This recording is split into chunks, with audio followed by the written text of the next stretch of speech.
Look at his strength and shoots and scores. Kavanaugh's back on Long Island. Beautiful pass to Maltz and he scores! Gas up the RV. Sticks flying, helicopter checks. Don't bet on Pehlke, okay? He will get all the right picks. He might have been in the crease. We're gonna have replays on lacrosse. Let's get a little 4K out. Yeah, what are we doing? Change of direction. Left hand! Shelley!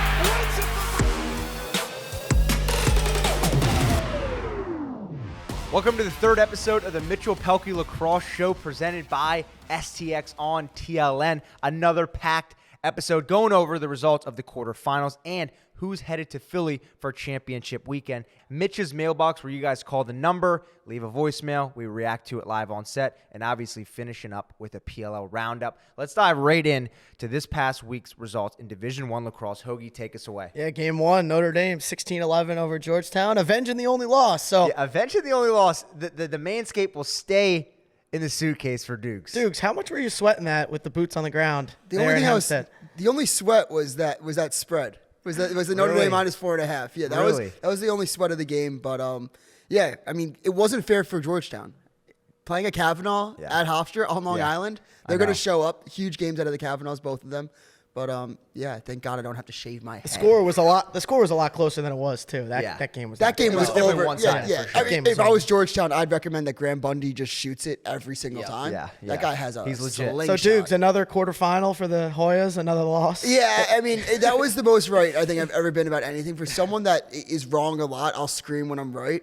That's just who they are. And is it a Warren thing? Is it a talent thing? Or is it like just playing in the Big East and potentially not playing those good enough teams? Because they do have a good schedule. They do have a good squad. So what do you think they do have a is? good coach too. Yeah. Like, as much as like people will be like label me as a Georgetown hater, it's not. It's I have a Georgetown standard. I think they're good enough to be in the conversations with like a Yale, a Penn State. Yeah. You know, I'm not putting them with like a Virginia or a Maryland teams that always are going to be a championship weekend. But once every like 6 years, they should be in that 6 to 10 range no matter what. So I think the fact that they still haven't made a Final Four, especially with the talent they've had the past couple of years, is kind of crazy. Yeah. I think Will Lynch dominating the X. Yeah, Will Lynch. James Ball not playing.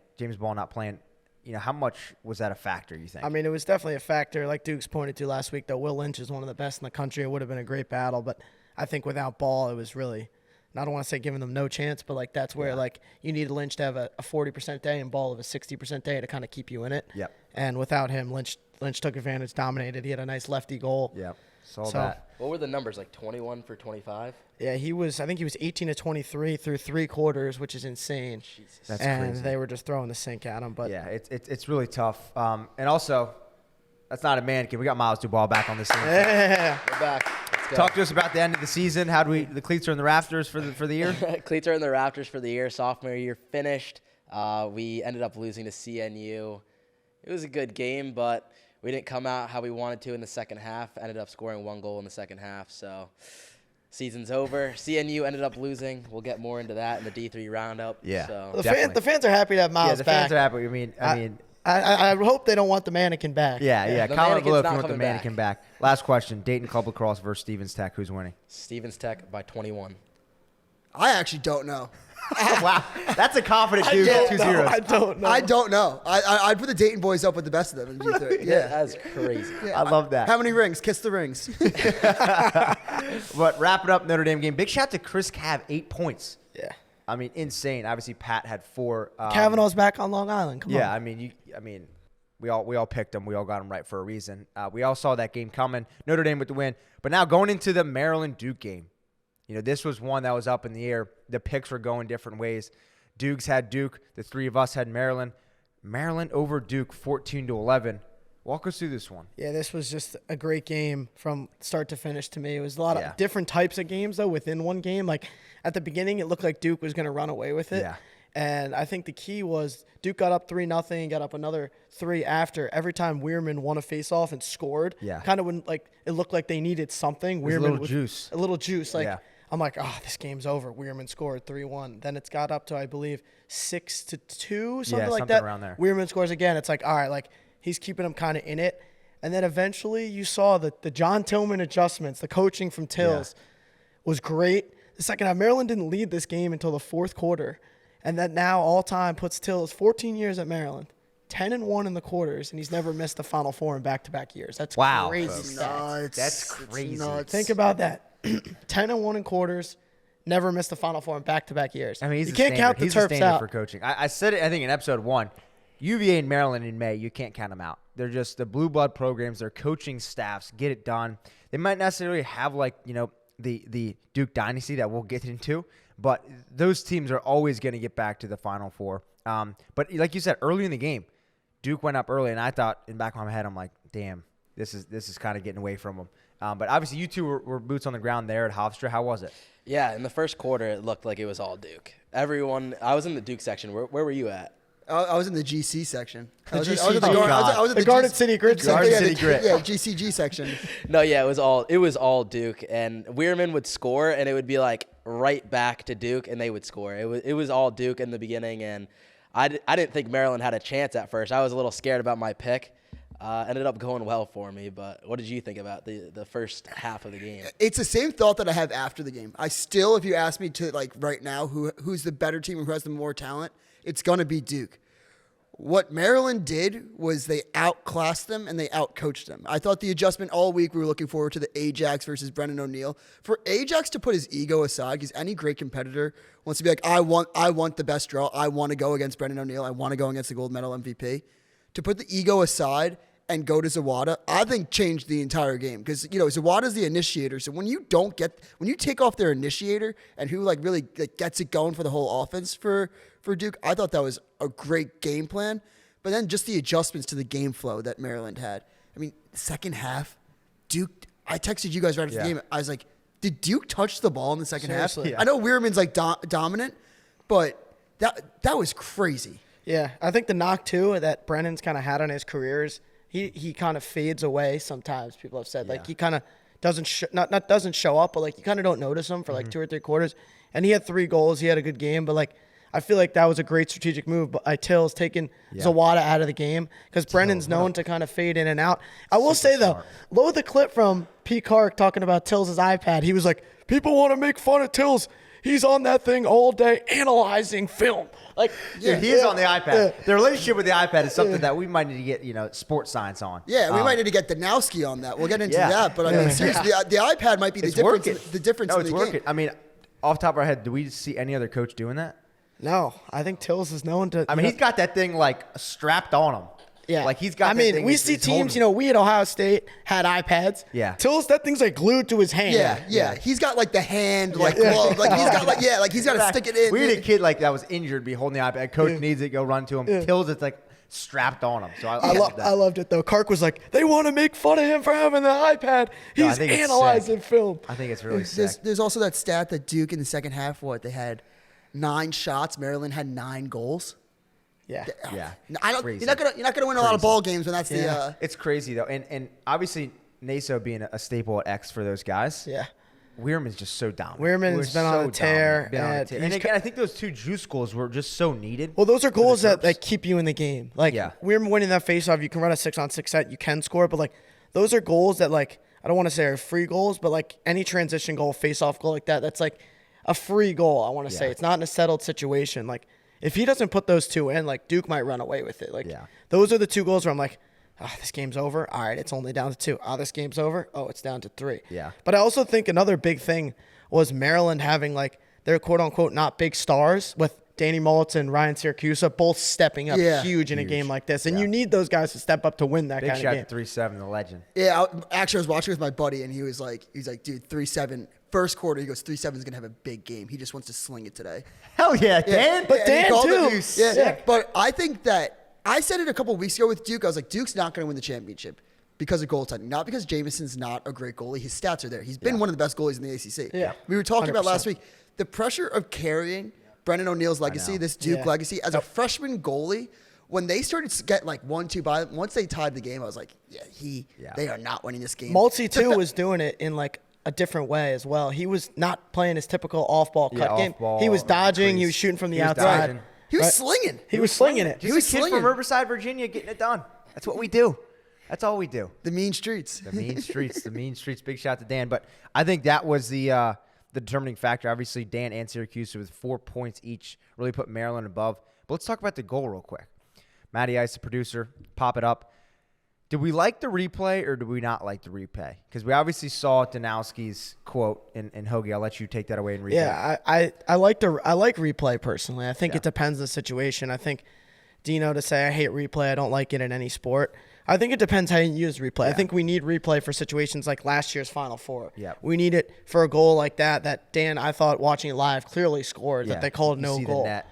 I think the problem you have with replay, what Dino is kind of alluding to here, I don't think he's complaining so much about like that goal. He's saying like, we're going back and critiquing everything. How can we call a 1 minute penalty live and then go back and put it in slow-mo and up it to 3 minutes? How can we I think it's needed for clock. I agree with Dino in some sense. Like I see both sides, but again, it's one of those things. I don't know how you can have a rule that saves both sides. Yeah, exactly. I think you need the replay because I think it's more beneficial to not have a season end like Penn State's last year on a call that clearly shouldn't have gone that way. Yep.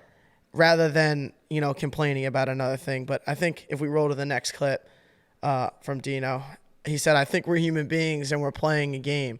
To me, there's no place for technology in the sport, but I get it. We have to keep up with the times.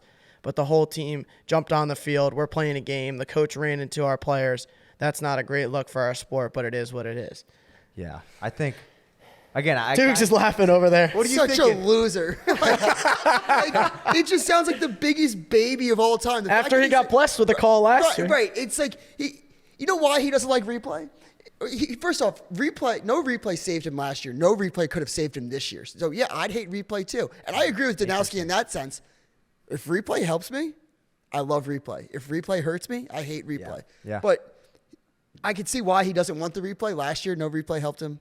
This year, no replay would have helped him. Yeah. I just think he sounds like a baby after technology saved him last year. Right, and hurt him this year. Yeah. You come out of this game and you're saying this, talking about the coaches. Yeah. Oh, you're running into my players. Yeah, they're trying to get a call too. Yeah. Like, I don't know if it was Tillman that bumped into his player. Tillman's trying to be like, review this play. Well, if it's on the other way too, you're telling me if that wasn't Dino, he wouldn't have been screaming, throwing the flag, like the players going crazy. He would have had a different quote. Yeah. Yeah. He's so, like, that's the thing that's just tough about the replay is, again, it's just like, it's going to be, you don't have it in, people are going to be complaining. You now have it in, we see people complaining. And it's going to I just don't know what he's complaining about. I think, is he complaining like, oh, it stopped the play, we got a quick restart, we should just keep playing the cross, I don't want a 5-minute delay? I think, he's talking about because there's no way he could say that wasn't a goal. That was clearly a goal. I mean, especially this time around with the net. Like, so do you think he's complaining like Matty, the flow of the game? Can you play the play? I mean, you definitely see the net move. And if you go next I think Dino's saying here, like, if the flow of the game. I was just let it keep rolling. Well, no, so the challenge flag's out now. Yeah, let's see this. Tills his iPad in hand. iPad in hand. He kind of gets a little fired up here. I don't know why, though. Maybe because I guess they did. No, there's no coaches' challenges under 4 minutes. It has to be initiated by the officials. So Tills threw that challenge flag, and they probably said you can't challenge it. Tills was probably like freaking out thinking they weren't going to give him the call. Because you can't challenge under 4 minutes. That's an official-only call. Oh, really? Yeah. I didn't know that. I didn't know that either. I think. Well, I want to see this goal. They'll show it. Tills, I love that. Dino's 40's juiced right now. Yeah, go next play. That was clearly a goal. So you see the net move. I mean, where it bounced, you don't technically know. But yeah, but it already hit the net, so it's past the plane. I mean, you guys, again, live on set at Hofstra. There's no replay. Right. What are you guys thinking, like, at the moment? What's in my mind? I'm like, I picked Duke. That's no goal. I was in the Duke section. Do they show Danowski? Wait, Danowski. Miles, we need to go back to that really quick. Why were you in the Duke section if you had Maryland? Because I was just. Because he's an all-time hater. Like, he's a flip-flopper. You get to know Miles. The guy is. He's a flip-flopper. I'm gonna be completely honest. I totally forgot that I picked Maryland. Like I was in the Duke section. I was like, let's go Duke. That shows you he's not serious about his picks. Yeah, that shows a very, very not serious. And then I was like, I forget too sometimes. I was like, wait, let me check my text. Like, what did I text Mitch? Like, I wasn't on set. I don't remember saying. He's pulling a Duke with the text. I was like, oh my God! Like, I picked Maryland. Let's go. I won this. Let's go. I love that. I think, too, another big thing that we also don't hit on with Maryland as much is Logan McNaney. Obviously, Entenmann's the clear best goalie in the country, but him and Entenmann were kind of 1A, 1B at the start of the career, I'd say, as like the top goalies in the sport. At least you would say McNaney You was can't second. say otherwise. Yeah, you What do you can't Oh, say I Sammy did, otherwise. say, I Ruppelback. did say otherwise. Really? Mitch, Yeah. Mitch. Insane. No, I'm known. Entenmann's one. Entenmann's one. people forgot about McNaney though Who's because he two? missed the year. So I think back to the freshman year. I think 1A was Entenmann, 1B was Colin Krieg. Yeah, I mean, you could say that. I'm self-admitted not the biggest McNaney guy. McNaney was a How, though? championship McNaney weekend has shut me up. MVP. McNaney has shut me up. I think he's just a fine goalie. I don't think he played great this weekend. Are you guys, So I think wait. McNaney Before his does- ACL, there's a crazy stat out there that he's like, He has was one like- lost game before this year. He's only lost one game. He was 34-1 before this season and starts. See, I think on. there's difference between like exceptional goalies that like I think McNaney as like a full body of work is a great goalie. I don't think he's like exceptional at stopping the ball. See, but McNaney, He's clears the McNaney ball really well. is not going to dude, make are you serious? I'm- With I a just came- stat like that? McNaney is not With- going to make the crazy save that they're going to put on TLN. But what he is going to do is make that timely save when you need Right. it and you don't see it in these games. To say that he was not 1A, 1B with Entenmann is complete ridiculous. I mean, I love Krids. Because He was he's at the been camp 1A, this year, 1B. last year. Yeah, Great I don't guy think with so. Krids, hit the frog, Mitchell Pehlke Lacrosse experience, but also Because I'm telling you, people forget he missed all last year. Yeah. Rupel played well too, but Yeah. and then Maryland had the rough start to the year. I feel like people just forgot. If you watched full Maryland games, he'll make some save that like is like wow. Like if he didn't make that save, the game's over. Like he made a great save. I don't know if it was on Dyson in the third or fourth quarter off his foot. Yeah. And then I think Dyson then kicked it out of bounds. It was Yeah. a turnover on Yep. Like that's a massive. I think people forget about I McNaney. think, Logan, I played with him back in high school. This guy was legit. He's always been the same cat, low-key dude. Before this year started, I knew in the back of my mind Maryland was going to go to the Final Four because people forgot about McNaney because of the ACL. And he's back, and they're full in effect. Obviously, they don't have that with that guy, Bernhardt or Wisnauskas, but, like, you can't count out a great goalie. with the Weirman too. With Weirman, and then just a legendary coach like Tillman. That's exactly why Maryland won the game is because if you gave the Duke offense Weirman or just Duke in general Weirman and McNaney, Yeah. Duke's winning that game. Yeah. You know what I mean? Like because Erska had like a great game, but the fact that Weirman and McNaney did what he's supposed to do in cage stopping the ball, like they had the formula for success. What McNaney probably saved 50% of his shots, and Weirman went like over 70% from the faceoff X. Yeah. So that's gonna win you a lot of ball games. I think that it's flows crazy, too. though. Flows into our Yeah, sign. assignment. You want to read it off, Dukes? Duke, yeah, thank God you guys are going here. Duke dynasty. Absolutely not. I don't know. I think it's tough to say. You look at You Duke can't be a in dynasty so unless many- you win multiple in so championships. many So it's years not a past. dynasty. I mean, You're asking what O'Neal, could have been. You have Sowers, legendary guys. I mean, the fact that they didn't win one or even got to the national championship multiple times is just crazy. They haven't won one since 2013. I know, It's not that they haven't back-to-back won one with with this freaking group. Deemer This Class is and Miles over a Jones. decade we're talking about without a national title at Duke. That's just. Is Duke's talking about fire Danowski? Come on now. No, he's not. Are you? I'm putting up the. He's turning up Seat the. warmer. No, I can't. Turn it up. I'm not putting Danowski on the hot seat, Okay. but I think we're putting up the temperature because I think it's just turning into like complacency. There's so much talent there that I mean, let's go down the list. O'Neal, obviously. Right. We got Zawada this year. Nasa's been a staple. Kenny. I mean, with their goalie this year. McAdory. Denenza. I mean, they have so much talent. Kenny Brower, like that whole group of guys have been there. That core group when you're talking about Denenza, McAdory, Naso, Yeah. O'Neal, Brower. They've been there for 4 They've years. all been there. They missed the tournament once, which Dukes will probably say they should have got in, but Yeah. Shout out they to missed the the tournament Buckeyes. once, and they only made the Final Four in 2 of the 4 years. And the first years was Sowers. and then obviously last Danowski's, year was last year. plug and played in the portal, adding Sowers, adding Zawada, just to keep giving the talent. I just think when I watch Duke, they have so much talent. Yeah. But I feel like it's sometimes talent wins games, talent lose games. They have some Honestly, games. you look at it, They have it's like, games where is they it show too up. much talent? No, they have games where they show up, and it's like they just have so much better players that like they're gonna win, they're gonna dominate. But other times when they're kind of But throwing I off kind a of little like bit. Dukes' point, the complacency aspect. Maybe we're seeing a little bit of that. How can they be complacent though No, when they from a haven't won coaching anything? perspective. Oh, from a coaching perspective. Okay. Same Where voice they in the have locker they room? have the roster and they're like, all right, these guys are so talented, MVP in the World Games, Zawada, all these cats come from different areas. Like, just let the boys play. And some areas it can help you, and obviously some it can't. Yeah, like you're getting to championship weekend, so I'm not going to put you on the hot seat. The resume is right there. How do you fire a guy that took you to the championship game? But you last can year? get to championship weekend with the number 1 recruit every year in talent. Like they should be in championship. You're Duke. Exactly. I'm It's your with you on Duke, that. yeah. I'm with you on that. It's also like, look, I think Matt Danowski is a great coach. I think he's a great person, but I think older Danowski is going to have to maybe fire his son or look for a different offensive coordinator to save his own legacy. Wow. You saying it's kind of like the Iowa football thing. Like you're saying fire his son 40. His son who's I think, dude, there's just been something missing with this Duke offense the last couple of years. I think the fact that they didn't draw up that last play for Brennan O'Neill, I don't care if Brennan O'Neill was taking it from the 40-yard line.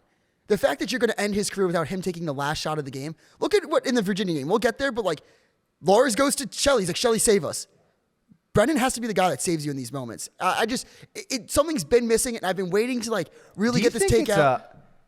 Papa Danowski bounces and 40 just takes over the train. Well, I think that the plan has always been to have Matt take over for John one day when he retires. But Duke's made a point of, I don't know if that's applicable anymore. Are the Duke alumni, are the fans going to want another Dino kind of coming up after what they've seen? Yeah. Like, to me, do you go throw a bag at Sean Kerwin and try and lure him from Dartmouth and get him to go to Duke? Like, do you do something like that? I need to know. How do you hire a guy that has had all the talent in the world at his disposal? Look at what Virginia's done with all the talent at their disposal. Yep. Duke should be at that level. Yeah. Just because you're finished top 4 in college lacrosse, no offense, doesn't necessarily mean that like you are an elite coach. Because like you said, talent can carry you at this level. Yeah. And Duke obviously has the talent. Virginia has the talent and the coaching right now. Well, maybe it's just something obviously from a coaching perspective that they need to change. Again, the complacency aspect where it's just like, you know, if Danowski stays and they keep the whole squad, it's like, all right, instead of letting the boys play, like we need to come to the table with X, Y, and Z. Well, I said it last week too. What I say, it was a culture game. Yeah. It's a culture game between Duke and Maryland. That could lead into the complacency. I don't know what Duke has. I'm not knocking their culture. We don't know what's inside the building, obviously. But, like, I feel like if you watch that Maryland game, it was Ajax swallowing his pride, not going against Brendan O'Neill. It was guys like 𝐓𝐇𝐄 who were scout team backup guys working their butt off, getting 4 goals in a quarterfinal game. Guys like Dan, who's been a primary off-ball finisher his whole career, one of the best in the country, stepping into a different role this week. McNaney making saves, Weirman doing his job. Like, those are just all guys doing that's fundamental Big Ten lacrosse. That's fundamental lacrosse. Yeah, ACC pretty boys. But I think that wraps up the Maryland-Duke game. Any final thoughts? Like, do we want to go back to the sign? Do we agree with the sign? Do we not? We have a little voicemail from Mitch's mailbox later in this episode talking about the sign, so I'm excited for that. But any last thoughts on Duke Dynasty? It's the dynasty that could have been. Yeah. Can I ask a question to all of you? How would you rate Brendan O'Neill's tenure at Duke? I think Brendan O'Neill, from a talent perspective, is going to be known as one of the best. We got a voicemail about this. This would be interesting. So but I think one more point on Duke and the dynasty too is, you know, when you look at the Through X video, if you guys watch the Through X video and listening to Brendan kind of talk about like how he wanted the end of his career to end, to be remembered, you kind of got to feel for the guy. Yeah, like, it sucks because obviously it's everyone, but you know, he was talking about like taking them to a national championship and finishing it. And if you really watch it, you could tell like that really means a lot. At the end of the game, I felt really bad for him. He was like crying, like he had his fingers in his like helmet. He was like crying, like his teammates were. And he knows this. He knows like this topic is never going to leave him now. The Duke Dynasty. Could you imagine scoring 3 goals in a quarterfinals game, putting up 300 points in your career, and people look at it as a disappointment? That's how good you have to be at lacrosse. Yeah. That you go to two championship weekends, 1 championship game, 300 career points, Tewaaraton a hat Award, trick, and people are like, I need more. Yeah. It's crazy to think about. Yeah. But now, like, looking down the road, and we might hit on this a little bit later, is there any way he wins the Tewaaraton? I told you. I called it. I said Shelly 2 weeks ago had a lock. I think Shelly literally. Shelly has 2 hands on the trophy, and it's half raised. If Shelly's UVA winning, loses next round and Notre Dame wins it all, Pat will win the Tewaaraton. No. Yeah, I think Shelly wins it. I think it's Tewaaraton. No, I think Shelly gets it. I think if Syracuse or UVA loses next round.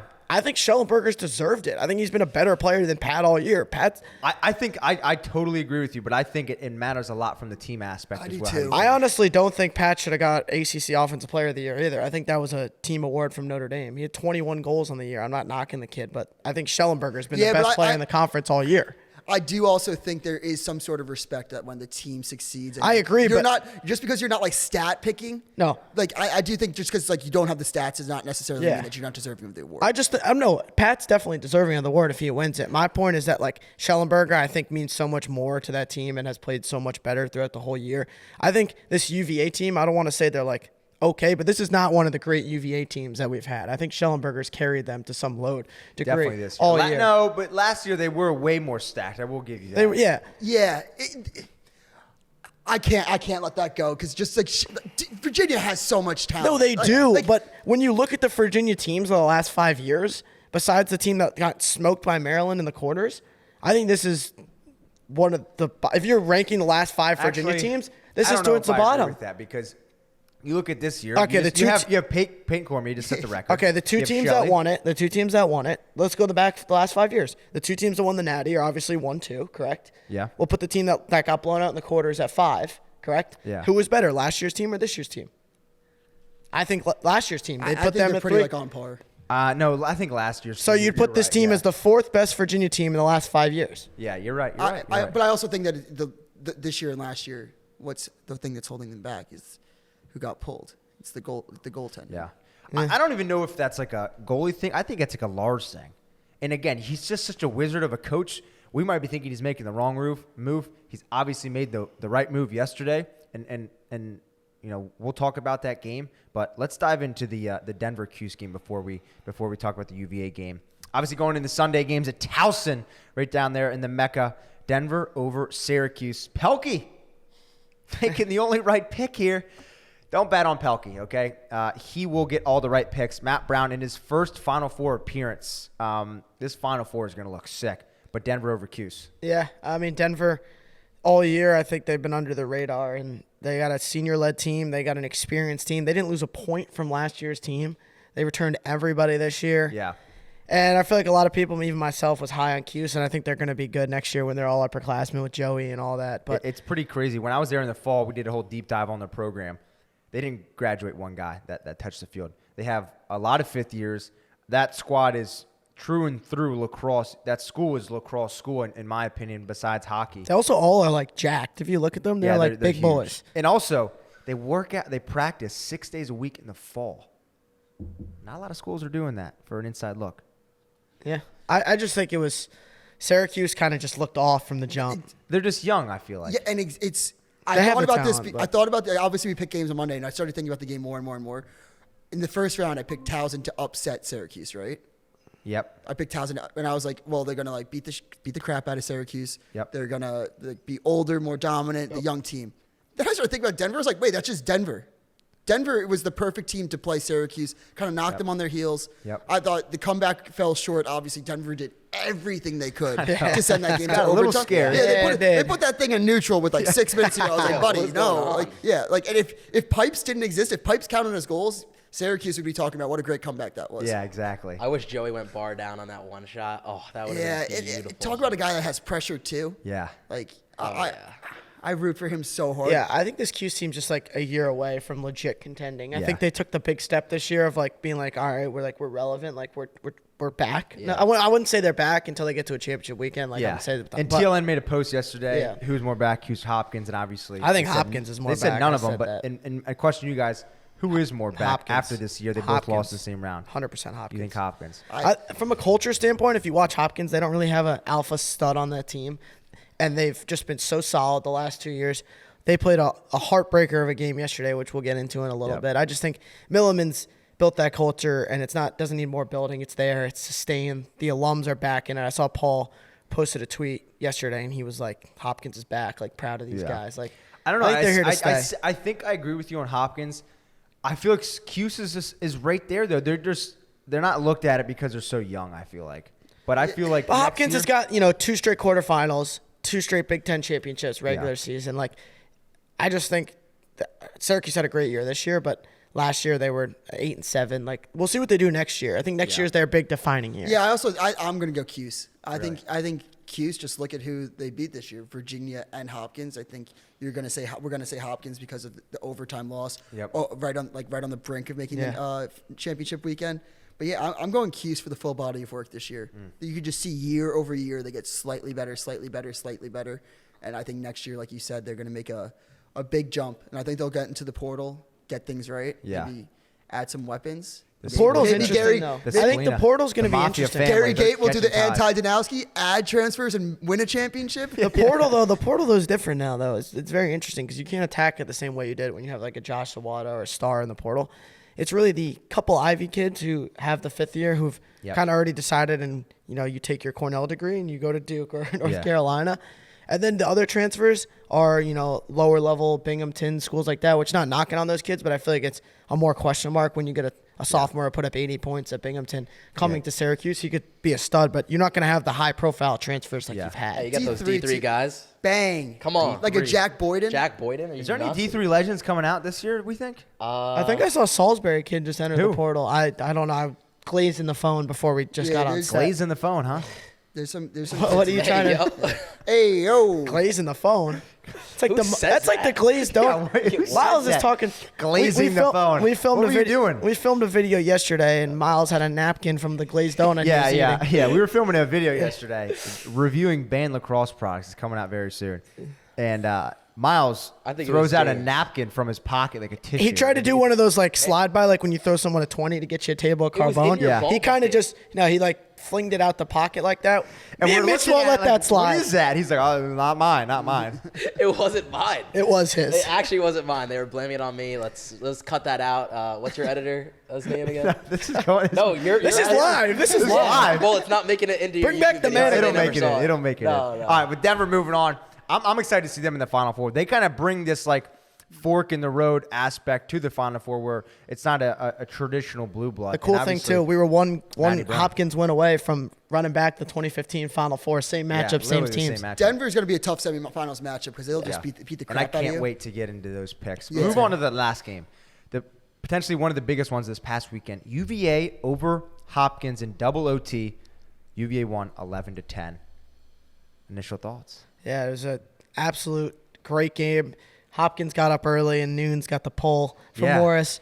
Again, we've probably hit on that every episode so far. McCabe was a stud, too. What are our thoughts on the goalie play? Again, is that Lars just making a wizardry play, or do they just need to figure out what the situation is? To me, I think it's hard because Nunes has been your guy. Yeah. But Nunes has gotten pulled so many times now, and it's not, sometimes you pull a goalie and you just like, Nunes doesn't have it today. Let's hope Morris had it. Morris has had it. Morris has played well. Yeah. Do you just ride Morris next weekend? Yes. Start him. I think you start Morris from the start of the first. I don't think you want to play that cat and mouse game. No, if you put Matthew Nunes in, you'd be like, holy shit, what kind of relationship? You're asking to go down. If you put Nunes in, you're asking to go down 5-1 in the first quarter. You'd be like, what does Nunes have on Lars Tiffany that Lars is like so scared to put in? I think Morris, maybe Nunes is like better at clearing the ball and like can make like stops that he's supposed to make, but. He looks very shaky right now. You got to play Morris. You got to play Morris. You got to ride with like what he does with the clears. You cannot put Nunes back in there. When I was down there in the fall, I did the doc on the UVA team. Fun fact, Kyle Morris does not work out. He doesn't work out. He works out with the squad. He doesn't do anything when he's in there. That's so It's like a big joke on the squad. He just walks around? Well, I was like, in the video, I was like, I need some clips of you working out. He put 235s and squatted that for like 5 times, and then that was it. So, big shout out to Kyle Morris. Morris, the touch on Morris, UVA would be at home packing their bags. Shelley would be streaking the lawn if it wasn't for Morris. He made 2 massive saves in overtime, like low, fantastic saves that Hopkins had in the first overtime period. Like, if he didn't, like, those are 2 massive saves and massive moments with the pressure like that. And he stepped up. I think you got to start him. The entire unit. It's not even a question. It's not even a question. I feel like the trust in Nunes, I don't want to say it's broken, but I think for this year, like, I don't know if the guys, you let in 2 or 3 early. I think he's so bad. He's been so bad. I don't even know if Morris goes out that you put him in. Yeah. No, I agree. I'm not even kidding when I say that. I will say, Lars, we're talking about in-game adjustments by coaches this weekend. I think won and lost a lot of games. Lars doing that, obviously, I think propelled Virginia to getting to the Final Four. If Virginia makes a championship game, like I know I'm like looking ahead, makes a championship game, this is a totally different look for Virginia now. It's a totally different team, I think. Yeah, it is. And I think that could be the key to success. What are our thoughts? Let's take a peek into the future. Morris starts Final Four, starts a championship game. Going into next year, Who gets the upper hand? And if so, is the other guy transferring out? I think Nunes hits the portal if that happens. Yeah, you'll see like the rare like Virginia to Binghamton train that you were alluding to. I'm saying too though on the goalie wave, Chase Ireland was spectacular. Awesome. If he didn't play well, that game would have been way worse. Yeah. It wouldn't even have gone to And OT. He stood on his didn't get head. the hype. I mean, I don't think he played that well the entire season. No, but that game, Yeah. he played. He kept him in the game. Yeah, I'd say. I love Chase Ireland as a keep. What a team! What a family of specialists. Oh, I know. Seriously. A specialist family. And McCabe, I feel like I don't think McCabe's been quiet. He's had an amazing year. He had like 30 plus goals, but I feel like sometimes he gets overshadowed with Cormier and Schellenberger. He will strut it there. Yeah, 6 he's a goals, big dog. I mean, we're coming off a Friday. Brendan Millen, number 1 recruit in the 2025 class, wins the MIAA championship three-peat. The next day, Sunday, McCabe absolutely lights it up. The Millen family, they strive on juice and putting the ball in the back of the net. Yeah. I saw Mark Millen this past weekend, just fired up. He was definitely juiced up. Just fired up. I love seeing that guy. Talking to him, he's just electric. Yeah. And the Millen family continues to strive. But McCabe had an outstanding performance. Was there any worry on the crease violation? I thought that was a good goal. I thought it was a good goal too. Yeah. I think people thought that it was a bad goal.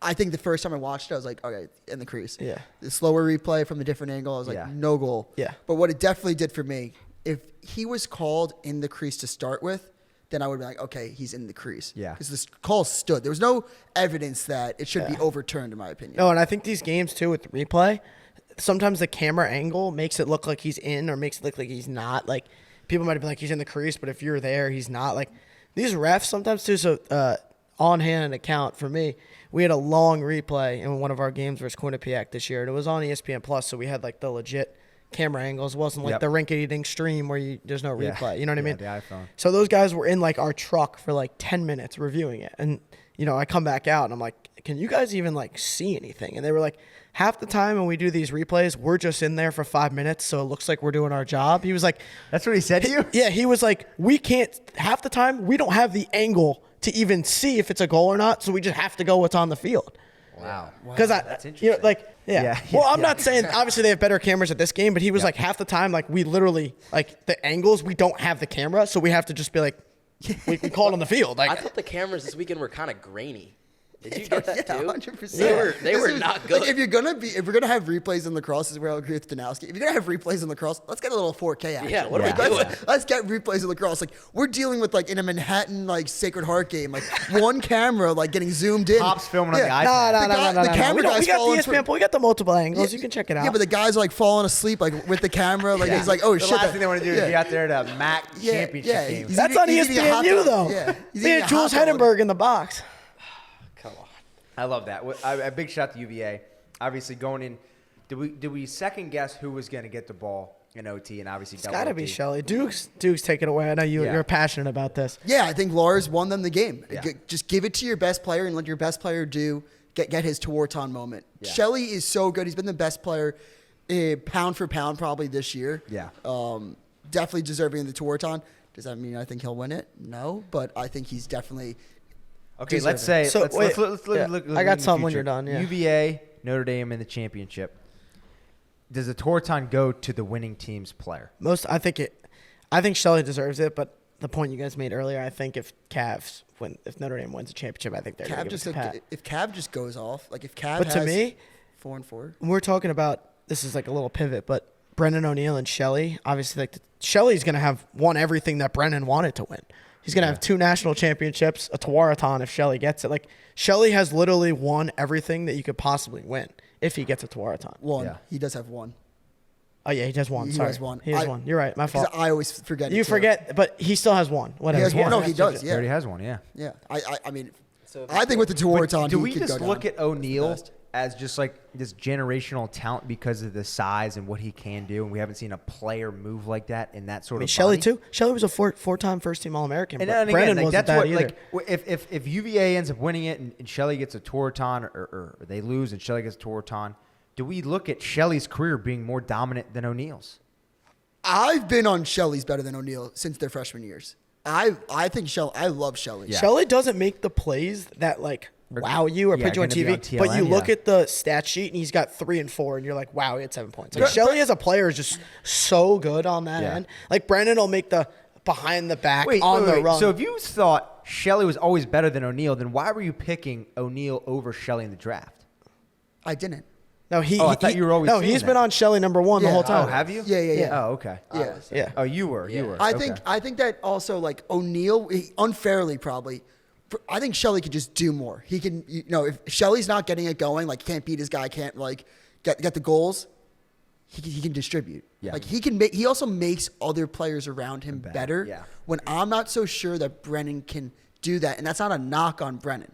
Yeah. I just think that like Shelley can do more to affect the outcome of the game. And in your video that you did at UVA in the fall on your series, I remember Lars was like, sometimes like I gotta nudge him. Like you can do a little more. Like Shelley's so unselfish of a player. He's like so unselfish. Sometimes he's like personality. Obviously, Lars even told you he's like sometimes I gotta just push him. Like take that extra shot because Shelley's always trying to get everyone else involved. He's definitely a team player. I don't think Brennan's No, this isn't a knock on Brennan. It's just like how Shelley plays. Yeah. Shelley does stuff. You don't see what he does. Yeah. And then you look at the box score and you're like, wow, he had 3 and 4 was a stud. Like, really quick, I'll say this. If Virginia happens to make the championship or win the championship, whatever, I think Shelley with the Tewaaraton or a national championship will go down as the best UVA player of all time. Yes. But besides that, when he waved to the sideline against St. Joe's, I think that's the start of the DVD. Like that's the start of the DVD, like the championship DVD. The super, Oh my God, I used to have one of those in Wow. the back of the car. Kevin Pehlke would play that. Yeah. That's so funny. And I think Shelley waving, it's like he's been from that moment. He's just like in my head, just a different player. He looked aggressive yesterday. Yeah. Hungry. He did man ball. Did you see him deck that Hopkins defender? I mean, he's just, like I said in the first episode, we had him on the interview. He's in my recruiting class, number 1 guy out of the 2019 class, has been so committed to the craft. A guy that like you wouldn't see go out and party, was always like working out or watching film or working on his craft. Like a guy that you could always tell like this guy will be playing lacrosse for the rest of his life. I got to ask you a question then. When you guys were on the circuit, because I'm sure you guys were probably going to the same showcases and whatnot, did you know right away like this kid was special? This kid's going to be... I played FCA. He played Mad Lax. We played each other every tournament. And my best friend played on Mad Lax with him. And every tournament we played at, like he was just different. Like even the little things of like we're all like after the game like under the tent like busting balls. He's like in his car like watching film. Like he's so attention to detail. Has the iPad? Literally has the iPad or like talking to his pops about you think Tills used that as a recruiting strategy early on? Like, look, I got an iPad for you right here. Tillman was probably like, I can't believe I lost out to the iPad kid. or he's like on the iPad. Pehlke's like, holy shit, he's watching film, and meanwhile he's playing like Doodle Jump. He's like, I'm tricking all these kids. Back in the day, no, he was legit. Let's segue right into a preview of the Final Four. Obviously, the game's the first one. We have Notre Dame versus Denver at 12 noon. And then the second one, the more marquee game, we have Maryland versus Virginia at 2:30. Initial thoughts on that Notre Dame-Denver game? I think it's a great matchup, and a matchup that I like to see because these teams haven't played since 2020, and they haven't really played in a while. I was getting a little nervous there. It was going to be Notre Dame, Syracuse, and Virginia Duke in an ACC tournament. And not a knock on those games, but we've seen those games multiple times. We've seen that this is 2 matchups. Virginia, Maryland obviously played early in the year, but Big Ten ACC matchup, and then Notre Dame and Denver haven't played, like I said, since 2020. So it's a good matchup. It's 2 different styles. Yeah. Denver, senior-led, kind of in their system, kind of playing their game. Notre Dame, the swag with the Kavanaughs, running fast, Fajon, the defending champions. The noon game's always a easy slot for an upset, I will say that. Yeah. It's always stuff there. I think the face-off matchup's going to be awesome. Stathakis and Lynch. It's just the midfields on both sides are great. I love Richie Connell. I think he's an amazing player, especially getting downhill. Guys like Silstrup. Yeah. And then even on offense, Fajon and the Cav brothers. I think it's going to be a great game. I think we're in store for a great championship weekend. I don't want to go.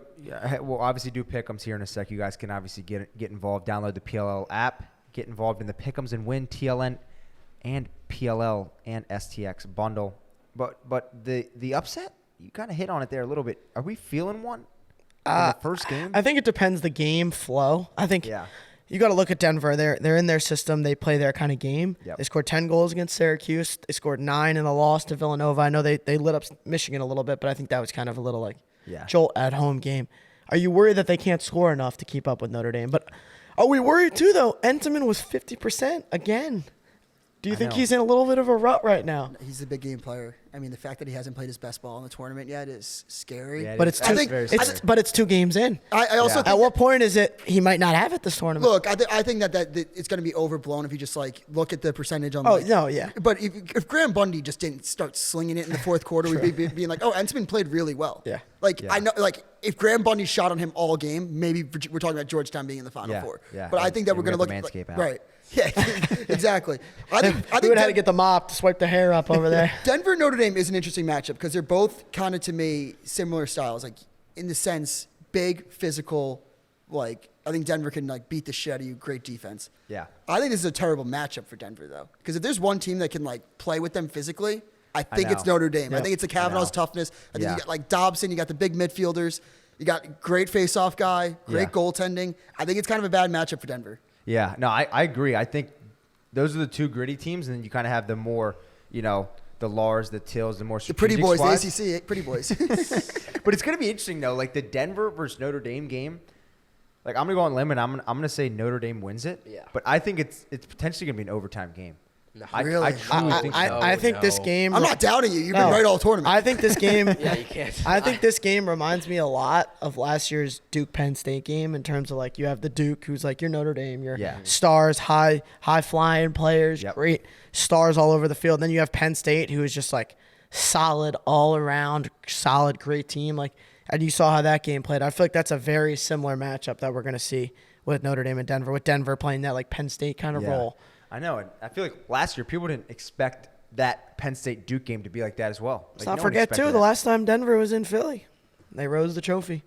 I personally think Notre Dame wins by like 4+. Wow. I like that. I like that. Wow. You know, is there any spreads out yet? 4.5. Really? And I like Notre Dame to get that, to be honest. I just think that like Denver could keep it close, and I'm obviously not going to be surprised if Denver, like you said, goes to overtime because the physicality that they both bring to the field.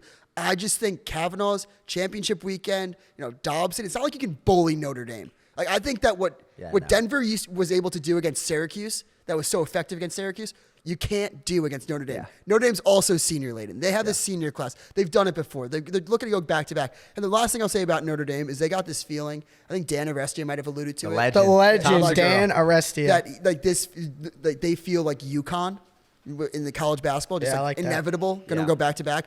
I think so, and I think that Notre Dame's going to go back to back. To be honest, I'm not hiding that. I mean, that's a great. The legend Dan Arestia doesn't miss. That's a great quote. Great, I like that a lot. It's the missing piece. They feel levels above everybody else when you watch them. I'm gonna take Denver to cover that spread right there, 4.5 for Notre Dame. I think Denver covers that spread. I don't think Notre Dame wins by 5+. I think Notre Dame wins by like 4. It's a good line. Yeah, I'm taking Notre Dame to smack, to be honest. You're gonna we'll get into picks here soon, but let's move on to the second game. Maryland versus UVA. Obviously, the more marquee game I feel like more fans will be at. This is a tough one. Like, again, we saw to me, this is the key of two. This is like literally like what we've been talking about all week.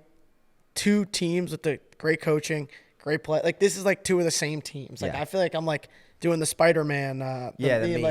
No, literally, though. I mean, again, we talk about the legendary – coach of Lars and Tillman, and just the wizardry of the way they play offense. Like, they both have not as talented as Duke, but they do have talent, and they're not letting the ball out and letting them play. Like, they're doing things on the field. And again, like, talk about the Ajax not being on O'Neal. Like, swallow your pride. If I'm Tillman, I'm telling Ajax, hey, we think this is the better matchup. This has nothing to do. We know you're great. You're 3rd overall in the draft. I will almost guarantee, though, that Ajax will be on Connor Schellberger. I don't think they're pulling any wrinkles this week. No, but I'm just saying, I think from a Till's perspective, like, he's like a Bill Belichick type guy where we're going to do best for what the team, for what's best. This is another game, too. Like, I know I'm the specialist guy. I'm a face-off guy, but this is – I think Weirman's got a massive advantage over Virginia in the face-off X, and I think – Maryland has a massive advantage in the net over Virginia, too. Yeah. Both specialty positions, I think, is unquestionable. Maryland has the advantage. And I think in the middle of the field, where it's kind of, I don't want to say even, but like I'd say UVA has like a little advantage on the offensive defense players. Like that's the specialist positions to me. Virginia's, kind of not had the luxury of having Peter LaSalle, and Maryland's going to have that next year when Weirman's gone. You think Gabriel's been that bad? I think he's been. I think he's been. I think he's been good, but I don't think he's been. Weirman. I don't think he's going to dominate as much as you guys are making he's out. not. We saw the draft first episode. Weirman, the only Fogo to get drafted. I love Weirman. Crazy. I was asking on the Crease Dive yesterday, like if Weirman's like going to go down as one of the best face-off guys of all time, just for like the tournament and the body of work. Yep. That's how highly I think of him. But I don't think Gabriel's. No, Gabriel's not no slouch. It's more just they played early in the year. They played early in the year, and it was 57-50. 57-50, but that doesn't matter. But how many face-offs did Gabriel take? Because 22. So he's 11 of 22. Okay.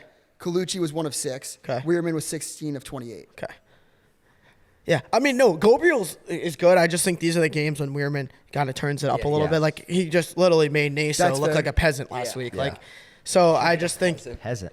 Wow. Peasant? No, he's not. You gave him the P word? I said he made him look like it. He's not. Naso's one of the best face-off guys in college lacrosse for the 1,000+ wins. He's a legend. Yeah. Yeah, but we don't care about that. We heard you call him a peasant. Clip that. I didn't. Chat, clip that. I didn't call Naso a peasant. I said he made him look like a peasant. Referring to he was a peasant. Okay. Let's go right into Pick'em's. Hoagie, announce the picks from last week. Who won, who lost? Yeah, so we had a perfect 4-0 from Mitch. The Pelkinator. The Pelkinator. I took Don't doubt the Italian. I went 10-2. I took my Syracuse loss, which, I wanted to take Denver, but I folded on national television here. But Miles, 8-4. Miles just lost Syracuse 3-1. And Dukes is sitting at 6-6. He's getting sweaty over there. Figure it out. Uh-oh. I know. My strategy. Are you worried at all? I mean, worried for what? Like, there's no worry over here. Okay. I think Me and Mitch are officially safe though. We could go 0-3. My strategy for round 1 was to go against the grain a little bit, hoping to jump out to a lead. Didn't work out. Then I went all chalk the next weekend. Look, we'll fight this weekend. We'll have some strategy. We'll look at Miles's picks and we'll base it off that. There was my idea. My idea is just copy his picks. So no. You can't do that. If he does that, if he copies Duke's picks, he's gonna have a punishment as well. I'll make my picks first then. Yeah. You make your pick first. Yeah. And also, the punishment for the loser is going to get decided by you guys. So I need you guys to comment down below on YouTube. If you're on podcast, come over to YouTube. Comment down below what the punishment should be for the loser. Right now, it's looking like either Dukes or Miles. Whatever the top comment is, like that, that'll be the top comment, and that's what the loser will Miles doesn't like hot stuff, guys. So just and also, Dukes doesn't like Georgetown, so maybe we Dukes can do does not like there. Georgetown, so if you guys have any Georgetown stuff, you can send his way. But let's make our picks. We're going to do, obviously, we're filming this on Monday right after the quarterfinals. The next episode, we might do live on Monday after the national championship in Philly. Stay tuned for that. But let's make our picks. We're going to do Final Four and national championship. Miles, I'll let you start out because obviously, you and Dukes. Make your 2 Final Four picks and then national championship pick. All right. And also, if his 2 Final Four picks that he picks don't go to the national championship, that counts as a third loss because obviously your champion didn't win. Yes. Okay, I got it. Notre Dame is going to win the 12 p.m. And then I got Virginia to go to the championship, and then Notre Dame wins it all. Okay. Interesting, Dukes. Notre Dame. How can I win this? How can you not lose to Miles? Well, no, I think it would have to be Denver. I think you have to pick Maryland. everything else but him. Yeah, it had to be Denver. Because if you do the same as Miles, then you're automatically losing. Mm-hmm. Okay, we're going. Fuck. Wait, Dukes, do you think Notre Dame's gonna win the whole thing? I can't pick them. Yeah, you can't pick. Yeah, them. you can. You can take Maryland. I just picked Notre Dame both games. Yeah, but you could take Notre Dame if he gets if he picked Virginia. So if it's Notre Dame Maryland in the championship and Notre Dame wins, you would Notre Dame. Is that going to win it? Is that no? Would that tie it? Would that tie Miles? How many is Miles down? Right? How many is Dukes I'm down 2. He's down 2. Yeah, so that wouldn't win it. So tie it. Yeah, so you would need to get 2 right. He would need to get 2 wrong. Yeah. Or no, because I'm still Dukes is pretty screwed here, I think. Okay, I got it. You got to go Denver, Maryland to win it all, or Denver to win it all. Oh wait, I think you have to. That's it. You bounce every one of his picks. You got to fade all of his picks. Yeah, fade all my picks. Just fade them. I got it. Notre Dame. No. Wait, no. You lost. Oh, shit. Can I give you your picks? Denver, Maryland. Yeah, I like that. I kind So of like unconfident. that. He's so unconfident. Producer Matty Ice is laughing. I kind of like that. He's so unconfident. Meanwhile, I was like, don't do this, but you rewind like 10 minutes ago. I'm like, Notre Dame's going to win easy. See, I'm going to look like a clown for this now because Dukes just was clowning to get his picks right. But I'm taking Denver, and I'm taking Maryland, and I'm taking Maryland to win the whole thing. Really? No way. That's been my motto the whole weekend, last night, tonight. I'm going to look like a clown now because it looks like Dukes just jokingly picked that. I think Denver upsets Notre Dame, and I like Maryland because of the special disadvantage. I like Maryland playing Denver in the championship game, and I think the Terps hold the trophy up. See, I'm picking Notre Dame, Maryland to win it. Oh. I wish Pehlke went first I wish you went first so I could just copy your picks because they don't miss. Wait, we have No, you can't. No, I can't. It's too late. No, it's too late. It's too late. Do it. Look at dude trying to cheat. Do it, bitch. Are you shocked? Are you shocked at my picks though? Seriously. I am shocked. But again, if this was Denver versus a Maryland or UVA, like I'm picking Maryland or UVA, but it's just Denver against Notre Dame. That's that matchup we were talking about. And if you guys want to get involved, like I said, download the PLL app. Make your picks, and the winner after the college season is done will win the TLN, PLL, and STX bundle. A lot of gear, a lot of stuff. If that happens, though, too, a lot of the Maryland shouldn't have made the tournament haters. Yeah, I mean, they're going to be Shambles. Shambles. That was the worst take of all I don't know who was taking that. Seriously, I get you can maybe argue hosting. Them not being in the tournament is ridiculous. It's one of the lowest. You just don't know ball at that point. Yeah, seriously. Why I mean, I could get YDKB? YDKB? And again, you guys will determine the punishment for the loser. Again, it's most likely going to be Dukes or Miles. Comment below, and the top comment will be the punishment these guys do. But first, we got to go into a quick D3 roundup. Yeah, we got to start. D3 hero. This was actually one of the biggest upsets I've ever seen in Division III lacrosse. Salisbury falling to Washington and Lee, 16-15 in overtime. Can we talk about how Salisbury's dynasty is just shattered in this? What?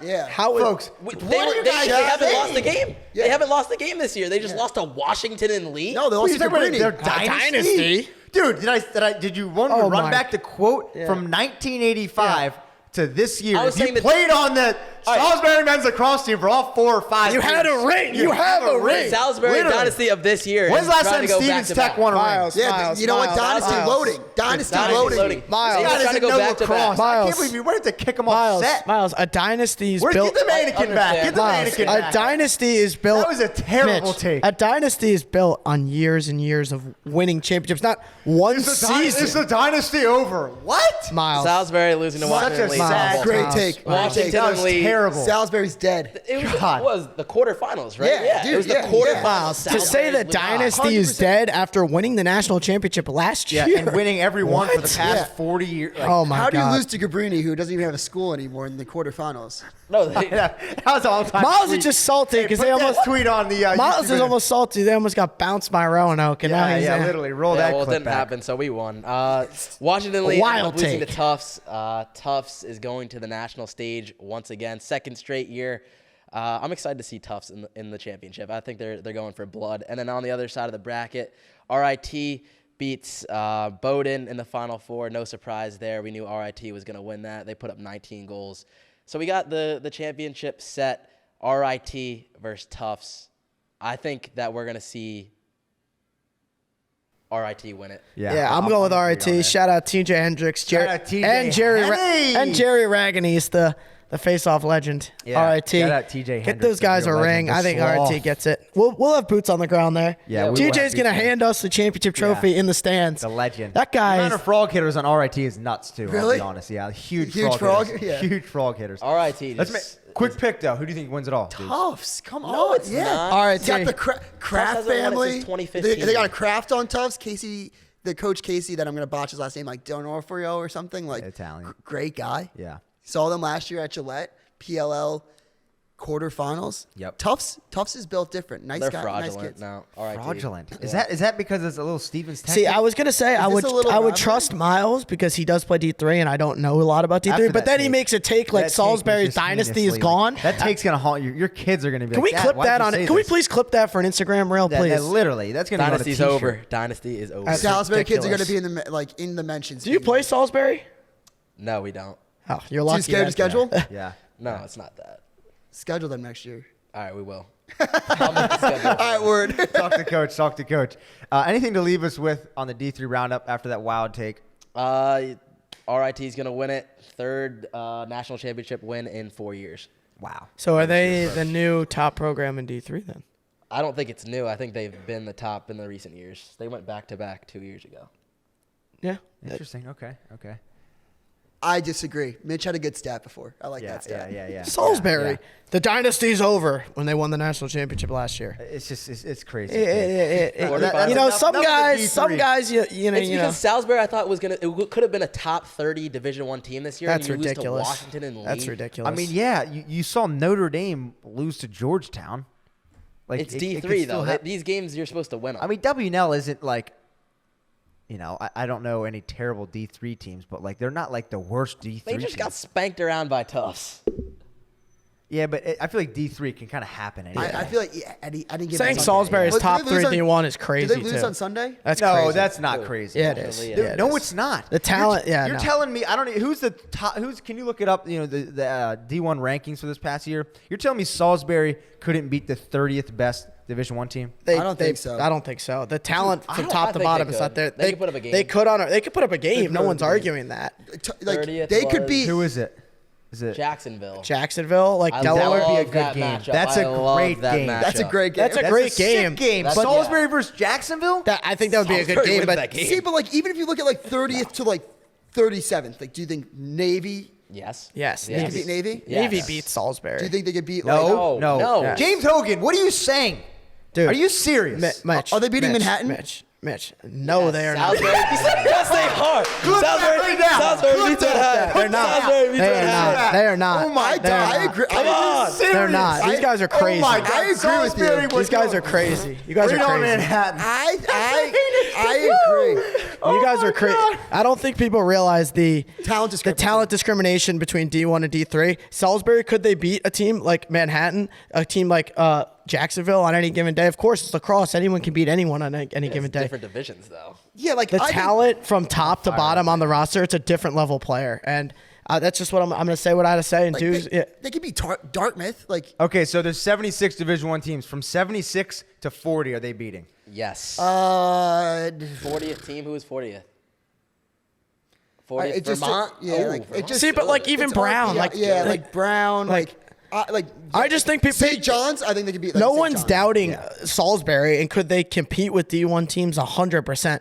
To think that they're just going to be top 30 in D1 is crazy. The talent in D1 from top to bottom, like the level of player. It's so hard to It's tell. so hard. It's so hard to But tell. Salisbury, they recruit D1 talent. Yeah, they're like not Jude recruiting. Brown would've Okay, but that's started, also yeah. like D3's thing. D3 Yeah. guys Yeah, are being but, like, we recruit like D1 talent. Like Yeah. if you give me the top 15 D3 schools, Yeah. every D3 coach is gonna be No, like, but Miles we'll look at a podcast. Miles and I behind talked me. about this last night. RIT, Tufts, Salisbury, and then there's like everybody else down here. Like Yeah. those three teams are like Division I talent. It's D3 they teams. have Division I talent. No one's doubting that. Yeah, They're- yeah. They have Division I talent, and they easily could be in the pack. To say that they're going to be top 30 in D1 if you put them in there is ridiculous. I think they don't also- have the depth of players at the position. It They is the don't. depth. I agree with what They you're don't saying. have the depth. Exactly. I agree with what you're saying. There is kids that are like, Yeah. you could be No like, one's- they no could one's be like discriminating. third team All-Americans in Division I, but that might be like one or two kids on the team. Yeah. Right? Like the rest of the kids are just hyping up, being like, oh yeah, we have a kid that could be playing at like, Exactly, Virginia, and it's like, all right, the kid They that's saying have that can't play at on Virginia. every D3 team. They have probably a top group of kids who can play D1 Right. and they've played at these great schools. But when you go from 10 to 50 on the roster, those kids are not all Division I Right. players. Yeah, every no, D3 no. kid on Salisbury thinks they So can play D1. the but Salisbury, there's really, like, and I'm not The depth to say that they're aspect is a weird gonna one. to say that they're just gonna walk into D1. That's Who's ridiculous. the starting Fogo at Salisbury, Miles? I'm not sure. Do you know it? I don't. Because I would love to see that Salisbury Manhattan. The Jaspers all day. They're taking the Jaspers all day. Can we get the scrimmage Pehlke, next year? God, we need that. Let me ask you. Come out of retirement. We need that to happen. If you play D3 at Salisbury, you It's a winning player of different the level, year? man. You winning player of the year? No, Jude Brown is better than him. The depth of players Brown too, is and I don't want better than Pehlke. to. I don't want to go too I'm deep into asking. it. The depth of players in D3, the wild scores that you see, people put up inflated stats in D3 because some of these teams are so bad. Yeah. Like there's Miles' some games- team scoring 26 goals in a game. Like, dude, like that's just what. 6 times a That year. was such a ricochet shot. It just doesn't happen in D1. No, it's true. So, It like, really for doesn't. Miles, No, it's for you to come in and say, no, the argument that Salisbury can't compete at D1, they can compete at D1. They can give a team a game. To say they're going to come in and be top 30 is ridiculous in all facets. They don't have the depth. They don't have the same level of players from top to bottom on the roster. I'm not saying their stars can't compete. Yeah. Depth-wise, they do not have it. And I'm going to be on record. I think the stats, some of them are inflated because you have guys have like 80 goals in D3. Like, no offense, like you guys win games 28-3. It's like, dude, but 28-3 comeback. Duke doesn't even score 25 goals in these big games, and they're playing some of these bad Matty teams. Ice, can you go back to the top Division One rankings again? Go all the way to the end. I want to see who the worst. It's going to team be is. Hampton, but that's different. You can't. No. I want to pose a little debate. You can't talk about Hampton. Lindenwood could beat them. Hampton, they were the worst Division One team this past year. No hate. This is stats. They were 0-13. Hampton versus MCLA champions BYU. Who's winning? BYU. Yeah, I'll take BYU. I don't know. I didn't see much MCLA, but I think that Hampton. MCLA is better I don't want to than- knock on Hampton. MCLA is BYU better wins. than you. I don't want to knock on Hampton, but they have never won a Division One game in program Stop history. it. They Is that haven't. actually a stat. That's a stat. How many years? I don't know however long they've been a program. They've never won a Division One game. They've scheduled some D2 and D3 teams to play, and they've won. I think BYU could beat the last like 6 teams. I don't. Queens probably. Yeah. Queens. Mount St. Mary's? That's where Mount I kind St. of. Mary's That's where I beats kind of. BYU. That's where I kind of 100%. stopped. Yeah, Is Mount St. Mary's at least like you could get like a gritty Baltimore kid? Yeah. That like is just like Yeah. Booze hound. like legitimately has like 2 brain cells. God damn. I love Me, that. but Baltimore. Yeah, literally just like a Baltimore legend. Yeah. All right, well, we kind of went on a tangent there. D3 roundup. That was fun. Yeah, that was good. I like that. That was Good fun. job, Miles. You That know, was with an the inf- dynasty. That was Thanks. awesome. Hey, Mannequin. it makes sense that me and Dukes have the brains here. We had the same take. So, Yeah. We want to let you guys know the TLN shop is live. TLN's got merch, and the new collegiate collection is out now. T-shirts, sweatshirts, hats for UVA, Syracuse, Maryland, and all the big lacrosse schools is now live. Shop.thelacrossenetwork.com. Use code MPLS for 10% off and get your merch game up this summer. New segment on the Mitch Pehlke Lacrosse Show, Lax Loop. We're going to run down new news in the lacrosse world. Starting out, Connecticut high school lacrosse player Gavin Bolger scored 10 goals, including the game winner in a triple OT. That's insane. Have we ever seen that before? Goals is nuts. That's 10 goals crazy. in one 10 game. goals. Big shout to Gav up north. Best high school performance all year. Have we seen anything other than that? I don't know. That was I don't, crazy. I don't watch much high school lacrosse. That could be the best performance ever. Wow. Haven't seen it, but I'm sure someone on Garden City had a better one. That's a GCG. Great shout out James Garden Basile. City, Shout out James Basile, my roommate, and Yeah, Mr. how's he Basile. doing? They're big fans of the show. JB's fired up. I love that. Yeah. Mitch Pehlke Lacrosse Show. Subscribe. Florida gets upset by Maryland.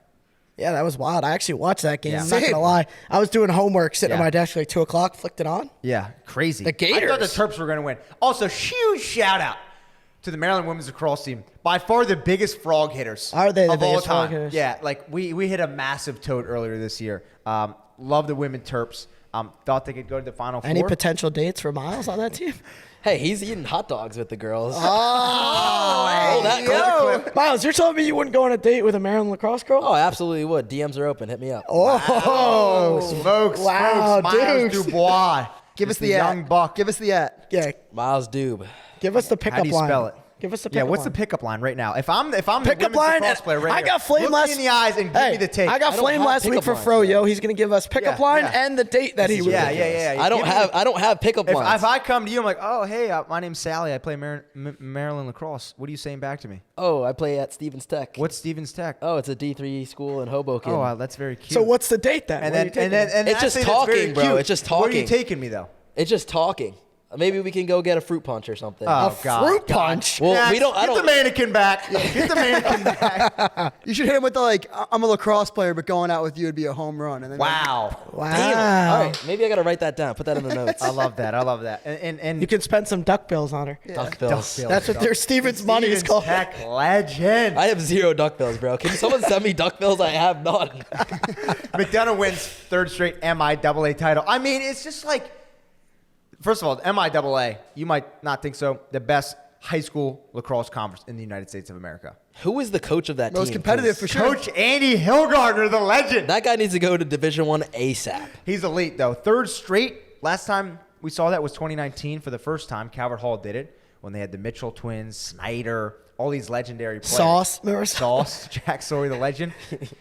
And does it compare at all? I asked Brendan Milne this live after the game. Does it compare at all? What did he say? I want to know what he said. And he was basically kind of tiptoed around it, but he was basically like they had a lot of guys. But at the end of the day, I think we're- it's I'm gonna rock different with our because guys. that Calvert Hall dynasty was kind of our era in Our high school, class, so yeah. we knew all the players. We Yep. followed it more. To be honest with you, I really don't follow high school lacrosse anymore. Yeah. Like I know who like the top guys are, like Brandon Millen and all that, but I don't know the depth of player that I used to know when we were on the circuit.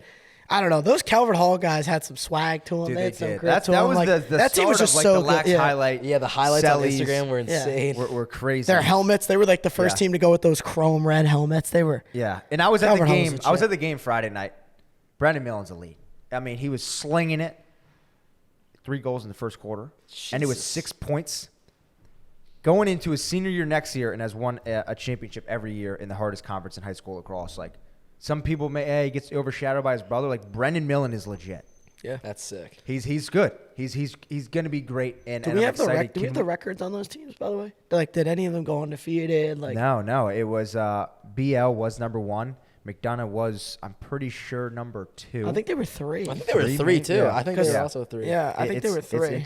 I don't know. I think was Spalding in it. Who was the It was who was the MIA? BL, Gilman, McDonough, Spalding. I don't know exactly the ranks. Okay.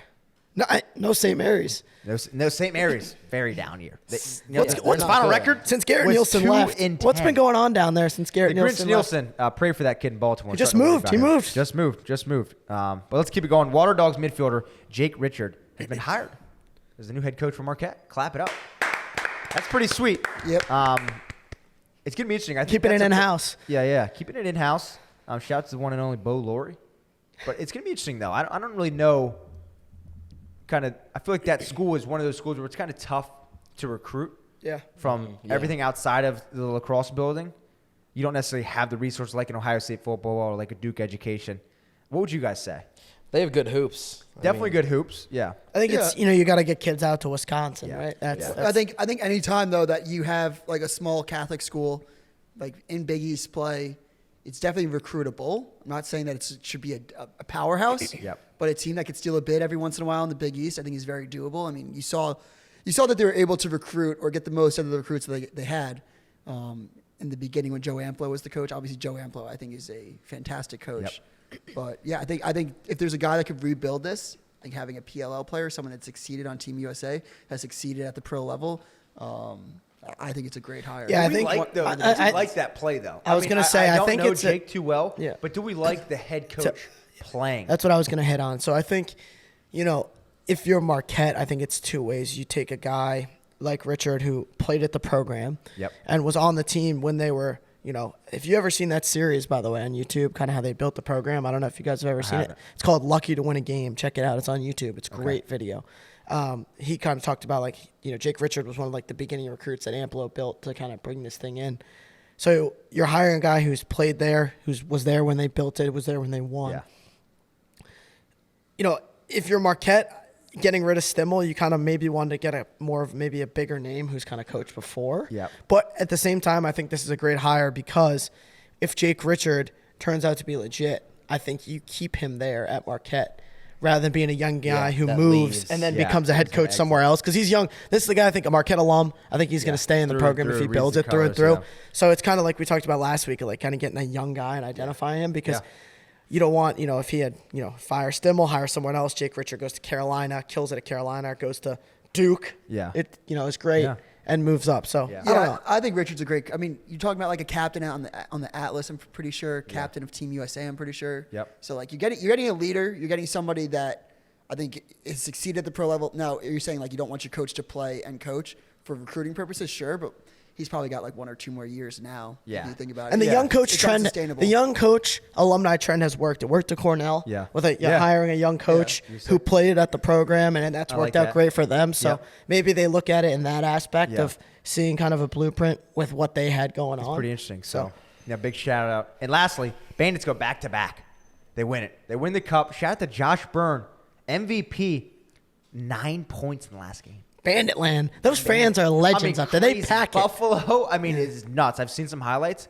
The fans there are crazy. Crazy. I gotta go to an NLL game. It's pretty gritty. You gotta get out of your show. We Miles played DePaul. at 𝐓𝐇𝐄 this year, just up in Buffalo. The hotel we stayed at was in the UBS Arena where the Bandits really? play, and there was a Bandits game that night on Friday night, and they were like, we can't go. I was like, I heard the fans. I wanted to go so bad. We were literally like, our hotel was like, usually they build the stadium, and it's right there. Like it was literally here to there to the stadium, and the Bandit had a game, and the fans were like, we were pulling in the bus. Like we didn't know they had a game. We're pulling in the bus like at like 5 o'clock. The game's at like 8 or 8:30. There was already fans like flooding in there. Like they love the Bandits. It's cool. I'd love to get up there for that game. Sick. Maybe we can road trip with the rest of you. Yeah, rest of the legend, Tom Segura. All right, but now Mitch's mailbox again. Matt, he always likes that. Producer Matt, Tom Segura. Mitch's mailbox, an opportunity for you guys to call in at 646-820-6251 for all the podcast listeners. The number will be on the screen if you're watching on YouTube. Call in, leave a voicemail of your wildest lacrosse take, and we will review them here live. Again, producer Matt has all these queued up. We don't know what these are going to be. I see we have 4 on here. And Matty Ice, if you want to play them. And I love these, by the way. Yeah, it's a sick segment. All right. So my take We had a young that buck here. Brent O'Neill had a disappointing college lacrosse career. It's crazy to say because the stats was never able to bring it home and win big games. Yep. And never able to get that ring. That's my take, and I stand by it. Peace. Saying a disappointing career is ridiculous. I think that's ridiculous. I think it's you look at like Caitlin Clark. Was her career a disappointment? Yeah, that's a great analysis, Yeah, dude. dude. You sick dog. It's a team game. You can't put it all on Brennan. I will also say, Caitlin Clark didn't go to a Duke or a UConn. She kind of brought Iowa up. She brought it So up. it is different for anyone that's Yes. going to comment that, but I do believe, it's what I alluded to. Yep. It wasn't Brendan O'Neill that held Duke back. It's coaching that held Duke back. I think he's Yeah, but you always look going to at that have roster. he's always going to have like that he didn't win a ring, kind of like foreshadowing him. Yeah. But that doesn't take away the fact of all his goals. He won the Tawaraton. Let's not forget too, this kid has literally had the most expectations ever, and he basically lived up to it the entire time. Yeah. Like to say he didn't get a national championship and his career's a failure is ridiculous. Do you know how hard it is to win a national championship? Yeah. You know how many guys haven't won it's a championships? trophy in itself to get to championship weekend. Think about how many even NFL legends have never won a ring. Like, it's Charles so Barkley in hard the to NBA. do. Dan Marino. It's so hard to do. To say that his career was a disappointment to me is crazy. Yeah. So easy just to say. It's so easy to say. I think it's gonna hurt him when you're talking about like if Brandon won a ring. I think you could be like he's the best lacrosse player maybe of all time. Yeah, definitely. I think He was set up for failure at any point. I think that's the only like knock you could have on him. I think he's going to be known as the all-time great talent and one of the best to literally ever play the game. Is he going to be able to sit at the table with Gary Gate? I don't know because of the no ring. Yeah. But to say is that take is completely ridiculous. You stand by it. That's crazy. I mean, it's ridiculous. Yeah, I'm getting fired up. I got no time. I think because of the Jordan series, we just have put this like prize of like winning a national championship or your NBA ring. Like that's the only thing that matters. Do you guys kind of agree with that? I feel like in the past like 3-4 years, we've like put all I don't this think emphasis people on winning realize how hard it championships. is to win a ring. Yeah. And it's one thing too to like you can't compare rings like LeBron Jordan. It's one thing to go 20 plus years and not win a ring or whatever. Like Brendan had 4 years of college lacrosse. It's not like he's playing this on right. Like it's not like he's been doing this for 10 years and couldn't bring it home. Like People were going to say that his career was a failure at any stage that he lost in this. And I never thought they were going to win it. If they lost in the championship, they'd be like failure. Can't win the big game. Semifinals, can't win the big game. So he was set up for failure. It's so easy to say people fail without like realizing that they have success. The good news for Brendan, I think I got Brendan. Is it Brendan Millen? No, yeah, Brendan Millen. Yeah, that's what Brendan he's O'Neill. Brendan O'Neill. Millen, yeah. Brendan's like set up though now. I think PLL has like put lacrosse, in my opinion, up obviously like 100%. to this outdoor lacrosse. Just bam, like Yep. it means something now. Kids are growing up being like, okay, this would be cool This is to a play. legitimate thing. I want to be a pro lacrosse player. So he could, if he really wants it, he can establish like having like a pro resume and gold medals, championships, MVPs. He could try to solidify himself as one of the all-time greats at the pro level with championships and whatnot, and get that like monkey off his back, being like he can't win a championship. You got to be lucky to win a championship. You have to have balls bounce your way. You have to have things go your way. Like it's a hard things to do, and there's a lot of things that go. And lacrosse is like a game too, where like there's so many factors. It's so many factors. I feel like your star player can't just carry you the whole way. There's so many. There's face-offs. There's saves. There's turnovers. There's defensive stuff. Like half the time he's not even involved on anything. Like to say that his career is a failure, I don't know. I think that's ridiculous. Yeah. I need to find this out. I need to find out how many championships he won at St. Anthony's. Because I think that Entenmann and 𝐓𝐇𝐄 might have beaten him. No, I think they won one, maybe two. I know one for sure though. He was the best high school lacrosse player of all time. His junior season, victory over Okay, so junior year he won. But the only knock on him that you have is that he didn't win a national championship, which first of all is not his fault and is so hard to do. He won the Tuaraton. He won team MVP at the World Games with Team USA. He was the #1 recruit, the best player in college lacrosse, arguably #1 overall draft pick. It's all literally American. The only box not checked. To say Huge box. It's so funny. It's so funny that someone's besides championships like bust. It's just such a big box. That's why. It's such a big box. It's such a big box, but it's a box of few have won too. Yeah. That's true. So that's interesting. All right, next voicemail. Who is this going to be from? Hey, Mitch. I think a hot take that should be added on into the lacrosse game is adding the 2-point line into college and high school lacrosse. Interesting. Because it would be adding on a little extra level of competitiveness of the game, and it's also making you take those more wild shots and just unexpected shots from the high school and collegiate level through D3 to D1. And it's also preparing you for if you're getting drafted into the PLL or not, So that's my hot take for you for the next show. My name is Ramon. Hey, Ramon. shout out Ramon. That's my hot take. Ramon, you legend. Again, state your name, where you're from. Give us some background on who's calling in. Big Ramon, shout out to you. That's a good take. That's something I haven't thought about. I think you can add it into college. Hoagie doesn't like it. I know that. High school is Don't touch the game. no. New Jersey high school hasn't Don't even mess added with a the shot. face-off. High school, no. Hold up, No, first of all, the high school there's not enough talent for them to be hitting 2-pointers on a regular That basis. is- Yeah, but that's the hilarious part. It's true. Like Yeah, but college, I think they'd be slaying it from 2, and it'd be like, Mitch, they would be the goalie stats would be inflated. They don't have if high school. I think that would just be ridiculous to me.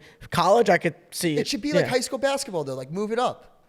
I'm good with moving it up. I like that. I think that I honestly, even when I watch the college game, I'll just First say, of all, I like the PLL game just better. Like the field, the setup, the way it looks. Why do we have a box in college lacrosse too? If you don't even need to touch it in anymore. It's just for timeout why purposes. is that? People still think it's that just for timeout purposes. Like you still once in a while will see a guy like take a jab in the box. Like, dude, you don't need to get. For all for all the people that think it's a rule, I think it's the that coolest you thing have in to the like stay behind the side box on face-offs. You don't have to. You can go all the way to the side. Oh, I think the only reason you have the box now is for timeout purposes and for face-off purposes. I can't. For line up. That's No, why I think line the up, you can 3-point go line, like out. the 2-point. Yeah, but Yeah. you still have to line up behind the line. If you didn't have a box, where are you going to put it? Back to Ramon's question. High school, it seems like no. No, they don't. High They don't school, have no. the skill and strength to get it. But if do they we think we add it to NCAA lacrosse, and do we make it smaller, or do we keep it to what it is? I at think PLL? in NCAA you keep it the same. Keep it the same. Yeah, I'm pretty cool with it. I think NCAA. I kind of like that. I think there should be like an in between. Like high school's up, just like the high school 3-point Yeah. line. College is a little farther back. I think I like that. Those stretch shooters that can't do much more. Dude, will you get get a lot more you get a playing time. specialist right away. It's an other position. I think That'd the be more sick. to me important fact that I think we need to get a shot clock in high school lacrosse. Yes, in New Jersey, high school lacrosse It's needs money. a shot clock. And I heard Long Island is adding next year. Yeah, it is. that's big. So I feel like City's boring I've offense. been now to a couple of my brother's games. Like Yeah, the it's pace of play, ridiculous. the games are like 5-4, 5-4 and teams games. just hold it for like 6 minutes. The games fly like this. It's like an hour for a game. I think It's they need crazy. a shot clock. I think in high school, because I understand like the reason they don't have it is budgeting, and not every school can afford to have shot clocks at the field, Yeah. and you can't regulate a rule if they don't have shot clocks at the field. Like everyone has to have Yeah. it. So that's like one of the reasons they have it. But I think that's a more pressing issue. I think you need high school. That's games just to have New shot Jersey, clocks. though. Not every state has it though. Maybe true. some But then leagues and Yeah, some like conferences. if Garden City plays like Loyola Blakefield, like they might have a shot They clock. throw It's it an out, unregulated No, game or some whatever. teams have it, but I think all schools should have. Like I know Long Island is adding it Right. next And year. Spallina like complained about it so much, but I really want to get back to the 2-point line for a second. It also adds like another like Cool element, like a flair. a cool aspect. element, but also like strategy to the game. Yeah. Like, do you grab someone like Mac O'Keefe and you're like, yo, we want you to actually come out of the box because we want you to sit up there Yeah. because you could stretch out the field so much as like a shooter. Yep. So the strategy that goes in and like the specialist, you might see someone that gets no burn because Yeah. they can't dodge. They're just like sitting at the 2-point line, just being like, hit me. Yeah. And I like it. the aspect of if you knock one of those in, it changes games. Like Jake Yeah. Pacino would probably sit. I'm not even kidding. Jake Pacino, you could probably see. He's always just got to sit- bring Out up of the box for Pacino. mid-play. That'd be For- sick. You could see Jake coming out as a midfielder. Yeah, and I people might think I hate on him. Like he'd be legitimate. If there was a Just like- 2-point line, Dukes would be his biggest fan. Yeah, I know. Yeah, literally. yeah. Oh my God, I love I'd be like, that. draft him 1-1.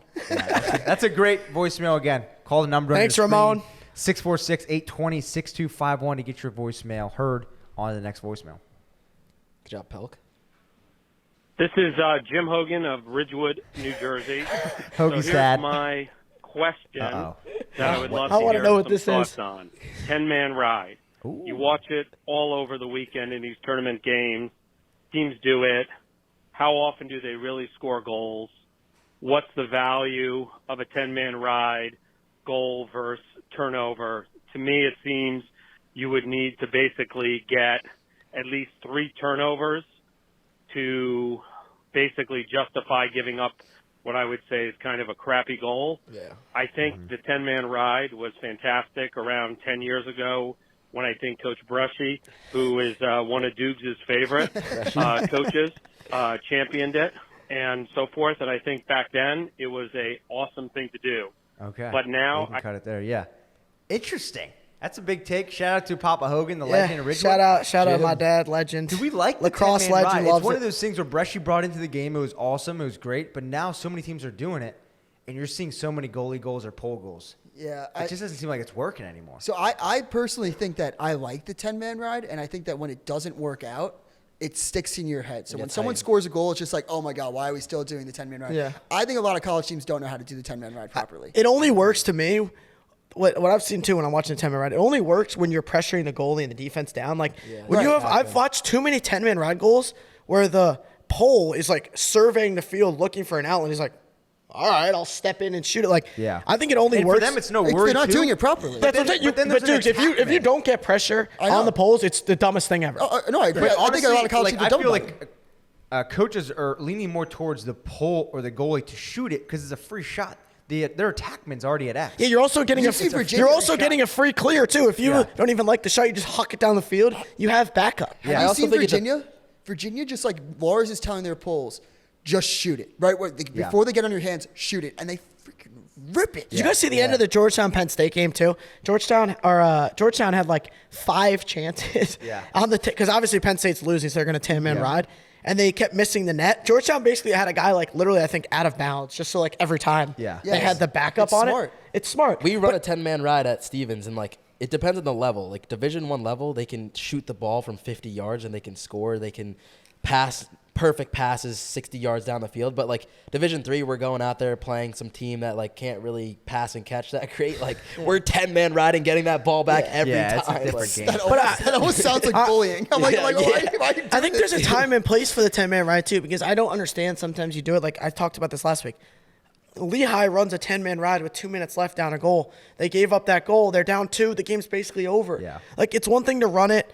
You know, when you have a 2 or 3 goal lead, you want to try and get some pressure on. Maybe like certain parts of the game, I think it's situational. It's situational. Definitely Yeah. It's situational because it's also like how much time is there a minute 30 left and there's 80 seconds on the shot clock? Do you Yep. like, and you're just like, we need to just do anything to get a turnover. But it's interesting.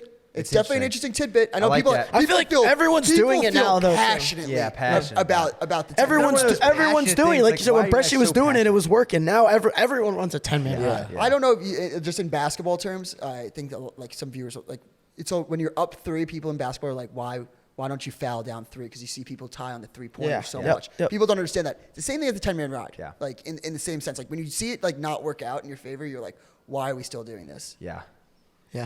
Oh, that was a good debate. Yeah, that is a good debate. All right, on to the last one, 4th one. Let's see it. Yeah, what's good? What's good? Just not a wild take, but I just want to say that I played Miles Dubois this year, and he missed a wide open net in our goalie. Are you kidding me, Miles? God, I don't even want to talk about this one. I can't believe this is going to be. Can we roll the clip? Can we roll the clip? Is it anywhere? Yeah, I'll get it clipped. I'll get it clipped. Yeah, it's against Messiah. Miles. So I was running bench, left bench, and then we were up like 14 goals.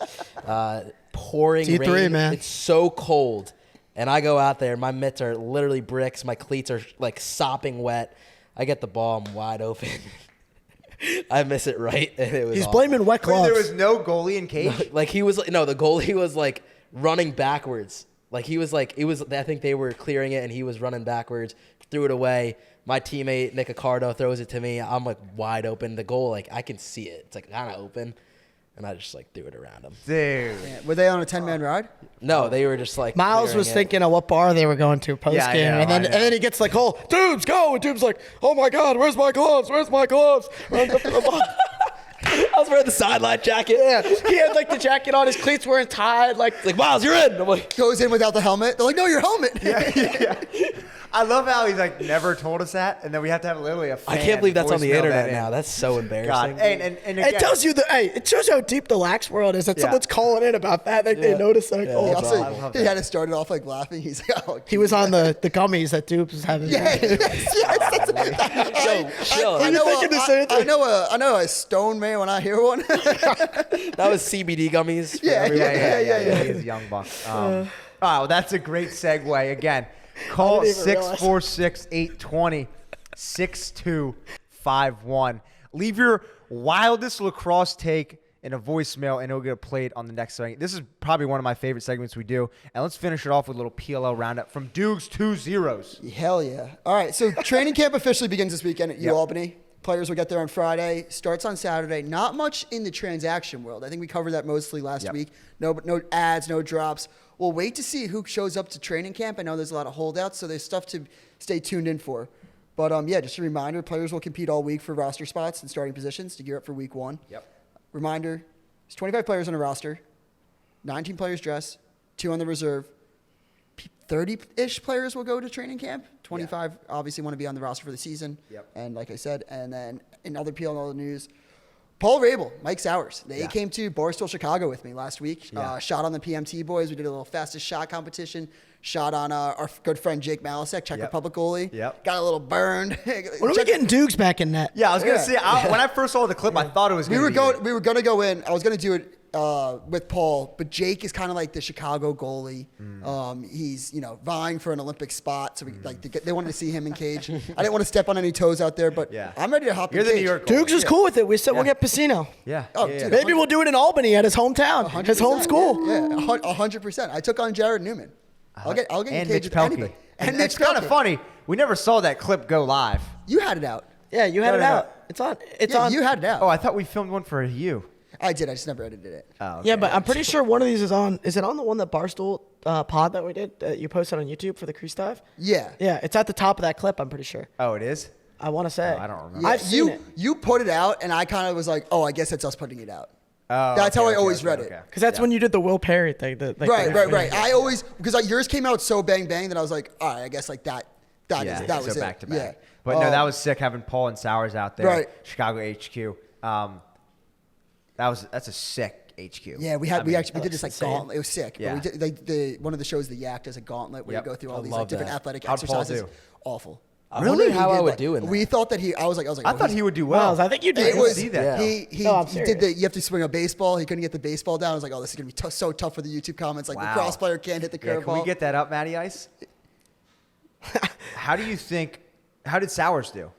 Didn't do that well. I beat them both, so I earned a tryout. Here it is.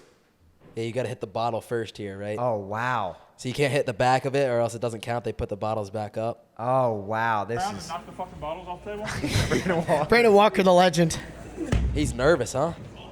I wish we had Frank the Tank back Rabel's there. got to lob it here. This is so bad. This is bad. He hit him in the private parts. Good. That studio is sick. So sick. Dude, is that your first time there? Yeah, it was my first time. How sick? I beat Paul at the gauntlet. How does it do? I beat Paul and Sowers. I earned a tryout for the PLL. Yeah, I like that. They still got the. I don't know which year. They got the body armor. They got the body armor flowing over there. Yeah, last time we were there was heinous amounts of food and different things laying around. Yeah. Is Barstool New York still that like dirty? I mean, no, not as much because it's less people. Yeah. But it's still like, we got like Yeah. body armors laying around. We got all types of advertisements. Shout out body armor. Dukes, I need more interviews with Frank the Tank when you ask him his top 5 players. Look, guys, if you guys come to some PLL weekends, I'm pretty sure Frank will be at a couple. Frankie! Yeah, Are we gonna start seeing Atlas, Frank? let's go. He's an Atlas fan. Are we gonna start Atlas. seeing Frank chewing the He's an toy Atlas and fan, freaking out when the Atlas lose a game? He's going to have so much coin on the game. It's going to be heinous love amounts of money on the Atlas winning it. Yeah, I love that. He's an Atlas. Never boy. forget when I saw him at the NJ Transit Secaucus yelling at a worker. Yeah. Was he really? He was screaming at a worker about he couldn't get his ticket to scan. Somebody help me! Like I'm like, is that Frank the Tank? I'm like coming back from a Yankee game. One thing I'll never forget when Dukes and I first met, we did like a Barstool HQ tour. What you see on Barstool is like what it is. Yeah, That's yeah. what I love So about true. the company. Like Dukes is himself. Frankie's yelling at some New Jersey train. Miles, you ever see him at the Devils game? I saw him at the Devils game. Devils lost. He's walking out. I'm like, Frank the Tank, he has no idea who I am. He's like crying, and someone's like with him. He's like, stop, don't come up to him. It was hilarious. I felt so bad. Because he gets freaking tormented by some I fans. feel That bad. guy's heart gets ripped out. Yeah, his heart gets ripped out, and then like some fans are like yelling at him, and he's having like a bad day. I'm like, yo, you guys got to chill. Hopefully the Atlas can get him his first My championship. favorite though is that like Frank the Tank, it'll be like opening day for the Mets, and they'll lose like 5-4, and he's like, their season's done. It's like, That's why I'm so excited to be able to talk lacrosse with him this year. But just being like, oh, the Atlas, Pressler on the hot seat. does Like, he follow? pressing Will the he button. follow? Like, does he know? Like, He's going to a couple weekends with me this year. Will he follow like religiously though? I bet. you gotta keep him honest. Yeah. Yeah. I will. I mean, look, we're not going to beat around the bush here. Is he a fan of the league? Is he a fan of what the PLL and getting into it? For sure. Yeah. Is he a Mets guy? Yeah. Will the Mets always take priority? Yeah. Will he ever watch a Mets game over a PLL game over the Mets? No. Yeah. And that's just reality. If we could get Frank to watch, Can we get Frank to come on a live show? Yeah, no, literally. Can we get him for an interview? Put him in between Miles and Hoagie right there. Dukes, can we get him to Skype in? we can maybe get Frank in a show. I love Office that. right around the corner. Yeah. I love that. Last thing in PLL news. Jerseys dropped. Yeah. Lots of conversation around the jerseys. People like them. Some people hate them. I want to know your guys' opinion overall. Let's pull him up. Who kinda- Pull him up, Matty Ice. Who I had- actually have not seen these. Yeah. I saw snippets on The Twitter. New York one looks sick. Yeah, the there's New a York co- Atlas that's, is dope. That's what I want you. Just going when we're pulling this up. The Atlas looks so clean. I think with the pinstripes at the bottom was such a nice little touch. They go for the Yankees vibe. Yeah. Can we slide through? Yep. All right, let's go best. Let's get best and worst. Yeah. Who makes these? Champion? Boston one's clean. Boston one's clean. Ooh, that's cool. Okay, so I will. The Denver's Best and cool. worst. I'll say there's like 3 that I Look think at that one though. By the way, go back to the I Whip Snakes think- one. Number 9, Steven Zupacich. They got it showing up already on there. Is that his number there? He's number 9. Steven Randall.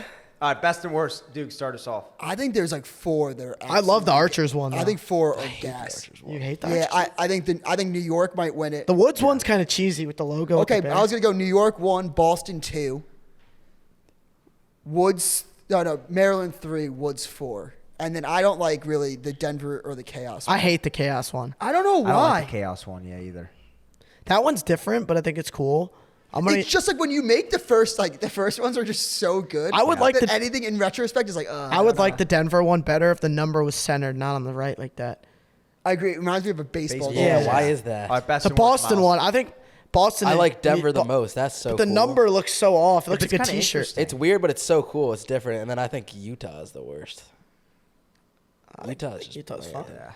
I gotta say, you want to know what I don't like? I think the most. I think ownership needs to get involved. I don't like the Water Dogs that much. Really? The Water Dogs is just. I think low key. I think the Boston one might be the best with colors. It's so clean. I think they go to the Atlas one and zoom in on the pinstripes. I think that's the sickest touch. Go to the first one. I didn't see the pinstripes. Oh my God, Atlas is one. So- There's no, pinstripes. second. Like, Yeah, but the pinstripes don't go through all the way. No, Yeah, I which think I that's think the is cool. the I think that's kind of dope. Yeah, it's like you're not It trying to can't be go the Yankees. through all the way. Yeah, I think New York's is so good that it does every other jersey a disservice because I'm Yeah. like that one's just way better. Yeah, you know, I'll go at Atlas and Cannons. I think I'll want to. Cannons is just so clean. I and- like with the clean. colors. Cannons though is like what like a jersey like should be. Like I like how the PLL's kind of been a little different with their jerseys. Like they're not all the same where it's like Yes. name, Yeah, number. Like they yeah, kind of yeah. they make cool designs on it. The Cannons one is like what your prototypical like jersey is. If they I put- like the woods with the I bear in the kind of middle. like the bear though with the wood. See, I don't think I like logos though for the like when like how Philly has a logo blown Yeah. up. I'm not Yeah, I sure I don't like like that. that. You want But the I see, I number. think You I want like more the- traditional I the like the number on the bear front. being I think I'm a there. traditional guy. Like Alabama's jerseys to me, I think are so sick. Yeah. I like traditional. Yeah, I don't know. I mean, the Buckeyes are the best Buckeyes, uniforms in don't be college saying football. Alabama. Actually, sticking Maybe on that, Alabama. keeping on that really quick, I want to ask you guys this eventually. But do you think lacrosse should implement like Buckeyes lacrosse does it right? With Yeah, the nuts, the yeah. Do you Buckeyes. think we should say that in the pro game? Like, do you think stickers on the helmet? I like it. I like it. I like it a lot. Also, I don't know if TLN put it out or somebody else did. Are we a fan of? And I know we got to bounce here soon. Are we a fan of names on the back of our jerseys? Yes, I'm a fan of those. I was talking to my Are mom you about this kidding me? yesterday. I think it's cool. I think but I think sick. it's cool. Names I don't on the think it- back. You play yeah. for the name on the front, brother. Syracuse kind of started that. Yeah. Yeah. They've always been doing. I know UVA. And then UVA started Yeah, mid-season. yeah. We never did it at Ohio State. Some Hey, teams are obviously. we not me. We wouldn't. not We, me. would never put numbers on the back. Yeah. It's not the Buckeye way. I want to go back to like 2012 where you had the shooting shirt with the name on the back, no jersey on the front, but the name hanging. Yeah, those are cool. Oh yeah, that I was like pretty we did swaggy. that, and that was pretty so swaggy. sick. Yeah. No, I like that. I think it's a good recruiting tool. Yeah. No, I like that. That's all we got in PLL world. Though. All right, sweet. Now that really wraps it up here. Episode 3, clap it up in the books. This was a great episode. This is maybe the best yet. Maybe. Crazy to think. episode Hopefully 3 we're is in the live books. next weekend. But it all can really determine on the Professor Dukes fun fact of the Wow. day. Can you finish us off here, Dr. Dukes? What have I been alluding to all episode, boys? Talking right? about the Duke Blue Devils. The Duke Blue Devils. You know, the coaching might not be there with the talent that they have. Here's a fun fact: half the players in the top 10 for career goals went to Duke. The 5 players have a combined 1 national championship, Wow. and that was Max Quinzani. Ooh, I was gonna say Jordan Wolf. That's bad. That's crazy stat. Yeah. Crazy stat. Duke hasn't won an Natty since 2013. Wow. All right. That I have nothing to say. That's gonna wrap up episode 3. Yeah. Any last words? Uh, See you guys next See week. you next week.